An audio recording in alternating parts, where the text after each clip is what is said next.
দেখছেন বেঙ্গল ওয়াচ, নজরবন্দি আপনিও।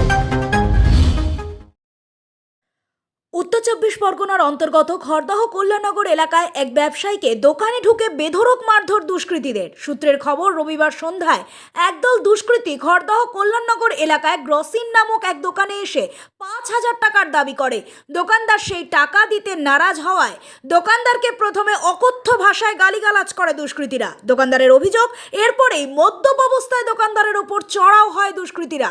এই ঘটনায় বেশ চাঞ্চল্য ছড়িয়ে পড়ে এলাকায়। খবর পেয়ে উপস্থিত হয় স্থানীয় উপপৌরপ্রধানের সহযোগিতায় ওই দোকানের সিসিটিভি ফুটেজ সহ রহরা থানায় অভিযোগ দায়ের করে ব্যবসায়ী। আর সেই সিসিটিভি ফুটেজের ভিত্তিতেই উঠে এসেছে 3 দুষ্কৃতীর নাম ওরফে ডাম্পার, পিকু মণ্ডল ও সন্তু।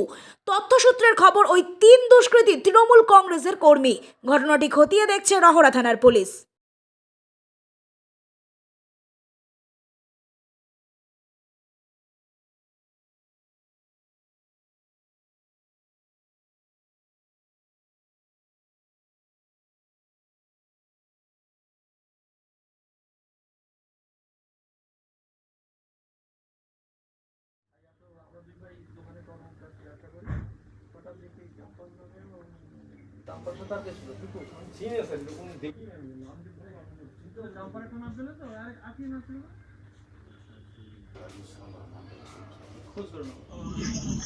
ঘটনা হচ্ছে গতকাল আমাদের এই গ্রসিন বলে একটা দোকান আছে, মুদিখানার দোকান। ওরা 2 ভাই মিলেমিশে ব্যবসা করে, ছোটখাটো মুদিখানার দোকান আর কি একটা। তা সেখানে কিছু ছেলে যায়, তারা গিয়ে 5,000 টাকা দাবি করে।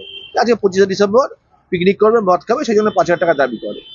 তো ও বলছে, আমি তোমাদেরকে ভাই চিনি না, কেন দেবো? তখন ওদেরকে বলছে যে আমরা আমাদের বাপকে জানিস, হ্যাঁ হয় টাকা দে, আমরা দোকান শাটার ফেলে দেবো।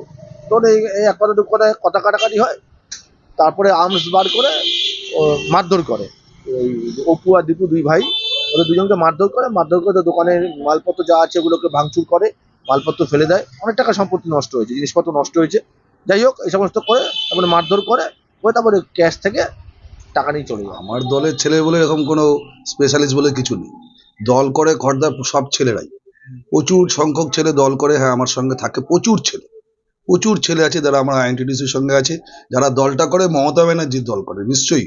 কিন্তু কোনো ছেলে যদি দলের নাম ভাঙিয়ে বা কোনো কিছু যদি কেউ কিছু বলে, তো তার দায়িত্ব তো আমার নয়। আমি কালকে একটা ঘটনা শুনেছি, এই ঘটনা ঘটেছে, আমার সঙ্গে থানায়ও কথা হয়েছে যে এটা ঘটনা ঘটেছে। স্যার, নিশ্চয়ই পুলিশ প্রশাসনের কাজ করবে। 100% আমি প্রশাসনের ওপরে সম্পূর্ণভাবে আমার বিশ্বাস। প্রশাসন শুনেছি কালকে রাত্রেবেলায়, তারপর ওদেরকে তুলে নিয়ে কোর্টে পাঠিয়েছে। এখন কোর্টে কি সেটা এখনো জানি না যদিও। তো যে নিশ্চয়ই বিচারাধীন আছে। যে অন্যায় করবে, অন্যায়কে দল কোনোদিন প্রশ্রয় দেবে না, আমি কোনোদিন প্রশ্রয় দেবো না। যেটুকু শুনেছি যে ছেলে দুটোর ফ্যামিলি ভালো ফ্যামিলির ছেলে। একজনের বাবা অ্যাডভোকেট হাইকোর্টের, আরেকজনের বাবা এক্স আর্মি এবং তার মা গান বাজনা নিয়ে থাকে। ভালো ফ্যামিলির ছেলে। এখন তারা যদি কেউ এই ধরনের কাজ করে থাকে, তার দায়িত্ব তো আমার নয়। আর আমার সঙ্গে থাকে বলে এরকম স্পেশালিস্ট বলে কিছু নেই।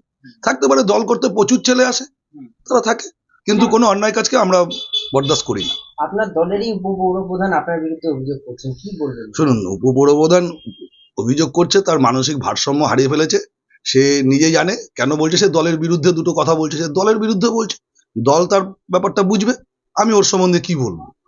ও নিশ্চয়ই, ও যদি যেটা করছে দলের বিরুদ্ধে বলছে, কেউ তো কোনো না, ও কোনোদিন, আমি মনে করি উপপ্রধানও না কোনোদিন কোনো ক্রিমিনালকে কেউ জায়গা দেবে, কোনোদিন না কোনো পার্টির কেউ কোনো ক্রিমিনালকে জায়গা দেবে। কেউ যদি অন্যায় কাজ করে, তার জন্য প্রশাসন আছে, প্রশাসন বুঝবে। এখন ওর বিমৃতি চেপেছে, ওর মানসিক ভারসাম্য হারিয়ে ফেলেছে, এটা সবাই জেনেও গেছে যে মানসিক ভারসাম্য হারিয়ে ফেলেছে।